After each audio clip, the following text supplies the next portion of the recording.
Hello mga kababayan. So guys, ngayon April 2, 2025, ang pinaka-latest na balita tungkol doon sa mga nakadetene sa Qatar ay 17 katao pa. Originally, meron daw talagang isang mabilis na napalaya, pero doon sa 20 talaga, 3 doon minors. So ang natira 17, 12 na lalaki at 5 babae. So up to now, nakadetene sila kasi nga ang sinasabi daw ng mga Qatari officials, papalayain sila kung ituturo nila kung sino yung pasimuno o mastermind nung kanilang Actually, prangkahan tayo, political protest talaga to. Yun nga lang, sinasabi nila parang gathering lang, di ba? Syempre, para nga naman makalusot sila. Pero guys, sa totoo lang, sila daw naharap, possible na makulong ng 3 years. So, pwede silang makulong ng 3 years o kaya naman yung isa naman daw mapadeport sila pabalik ng Pilipinas. So, dito guys, itong mga DDS na to, ang kasi nila, hindi sila nag-iisip. Ang gusto lang kasi nila ipakita na gano'n nila kamahal si Digong. Tapos, syempre, kailangan pag pinakita yung pagmamahal kay Digong, may paglibak kay PBBM. Kailangan talaga nilang gawin yon, di ba? Para naman ipahiya nga nila si PBBM sa buong mundo. Tapos ipakita rin nila sa buong mundo yung suporta nila kay Digong. So dito, masasabi ko na hindi nag-iisip tong mga to. Kasi biruin nyo naman guys, nung ginawa nila yan, Ramadan. So pag Ramadan, yan ang pinaka parang Christmas na mga Muslim. Yan ang pinaka nila, holy festivity, no? Na tinuturing nila na napakasagrado niyan. So etong mga to, walang paggalang do sa mga batas ng Qatar, tira lang ng tira, ayun na, dampot sila. So alam nyo guys, ang mga netizens, marami rin na sumusuporta dun sa nauna ko ng vlog dito, na gusto nila na hayaan ng makulong talaga tong mga to. Kasi alam nyo guys, choice naman talaga nila yan eh. Wala silang takot. Kung bagaman, hindi sila takot na kung ano mangyari sa kanila. Paano yung trabaho nila, di ba?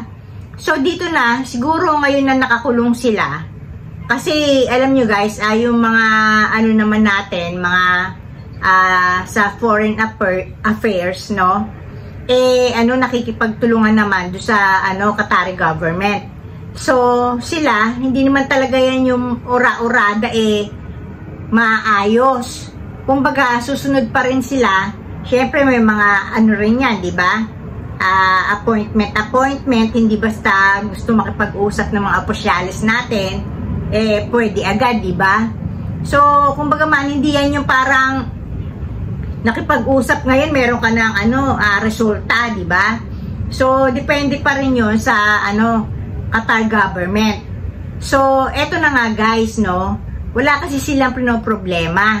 Kumbaga, siguro maayos sila nagtatrabaho dyan, tapos in-enjoy lang nila yung buhay nila.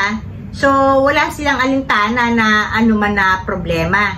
Ngayon, sila na ang namumroblema. Dati ang nila, ang sinasabi nila, bring him home, di ba? Gusto nila mapabalik si Digong sa Pilipinas. Ngayon, parang sila ang papabalik sa Pilipinas pag na-deport sila.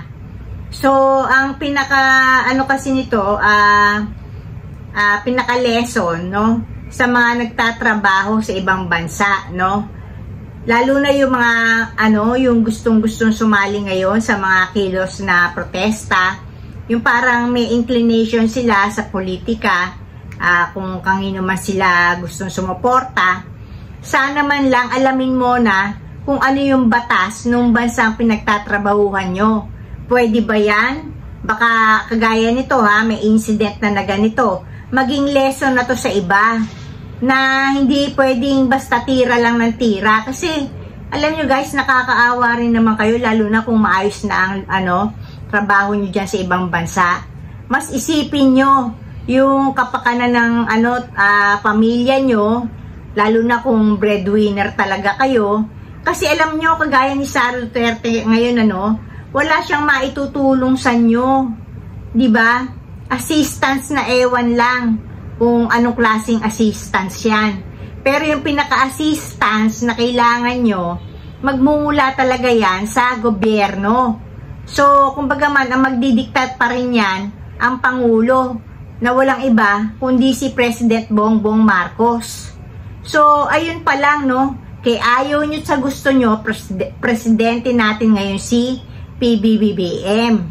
So, ang sinasabi ko, bago kayo sumali sa mga ganyan, alamin nyo, pwede ba yan? Tapos, ano mga risk nito?